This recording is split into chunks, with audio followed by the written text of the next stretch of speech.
Hello friends, welcome back to my channel. আমি আজকে নতুন আরেকটি ভিডিও নিয়ে চলে এসেছি এবং এটা একটি ইমিউনিটি বৃদ্ধিকারক ভিডিও। আমি এখানে নিয়ে নিয়েছি আদা অর্থাৎ জিঞ্জার। আদাতে আছে প্রচুর পরিমাণে vitamin B3, B6, iron, potassium, vitamin C, zinc এবং ফোলেট।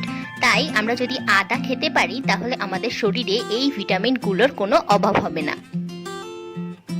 তারপর আমি এখানে নিয়েছি লবঙ্গ। এটি একটি পাওয়ারফুল অ্যান্টিঅক্সিডেন্ট এবং ইমিউনিটি বুস্টার হিসেবে আমাদের শরীরে কাজ করে।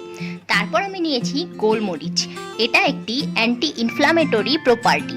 এটা ব্লাড সুগারকে কন্ট্রোল করতে সাহায্য করে এবং আমাদের শরীরে কোলেস্ট্রল কমায়। এরপর আমি এখানে নিয়েছি এলাচ। 3টি এলাচ নিয়েছি। এলাচ হচ্ছে আমাদের ব্লাড প্রেশারকে কমায় এবং সাম প্রোটেকশন টু ক্রনিক ডিজিজ এবং আমাদের ইনফেকশনগুলোকে ট্রিট করে। তারপর আমি নিয়েছি খুব অল্প একটুখানি হলুদ গুঁড়ো। এটা আমাদের ইচিং এবং টিকলিংকে কন্ট্রোল করে এবং আমাদের ডিপ্রেশন লেস করতেও সাহায্য করে। অ্যাট লাস্ট আমি এখানে নিয়েছি 3টি তেজপাতা। তেজপাতা হচ্ছে একটি ফাইটো নিউট্রিয়েন্ট।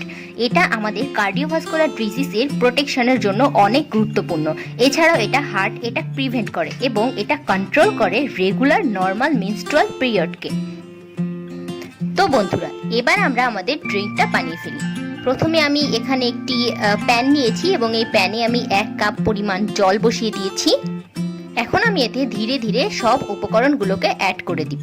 আমি এখানে আমার কেটে নেওয়া 3 থেকে 4 টুকরো আদা দিচ্ছি, 4টে লবঙ্গ অ্যাড করছি।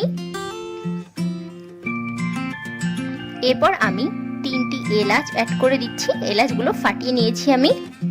এরপর 3টি তেজপাতা অ্যাড করে দিচ্ছি এবং গোলমরিচ গুঁড়ো অথবা গোটা গোলমরিচ 4 থেকে 5টা অ্যাড করে দিব এবং সবশেষে এতে অ্যাড করে দিব খুব সামান্য পরিমাণে একটুখানি হলুদ গুঁড়ো। এবার এটাকে আমি জাস্ট 2 মিনিট খুব ভালোভাবে বয়েল করব। তো বন্ধুরা, এই তৈরি হয়ে গেল আমার ইমিউনিটি বুস্টার মশলা চা। এর সাথে আমি আরেকটু ইমিউনিটি বৃদ্ধি করার জন্য একটুখানি লেবুর রস অ্যাড করে দিব এবং তার সাথে একটুখানি মধু অ্যাড করে দিব। তো বন্ধুরা, এটা খেতে যতটা আমার টেস্টি লাগবে, এতে আমাদের শরীরের অনেক অনেক কার্যকারিতা সমাধান করে দিবে। তাই এই চাটা আমরা নিয়মিত এবং রেগুলার খেতে পারি। আজকের ভিডিওটা এই পর্যন্তই। বন্ধুরা, আমার এই ভিডিওটি যদি আপনাদের কাছে ভালো লেগে থাকে তাহলে অবশ্যই আমার চ্যানেলটিকে সাবস্ক্রাইব করবেন এবং পাশে থাকা বেল আইকনটিকে প্রেস করে দিবেন।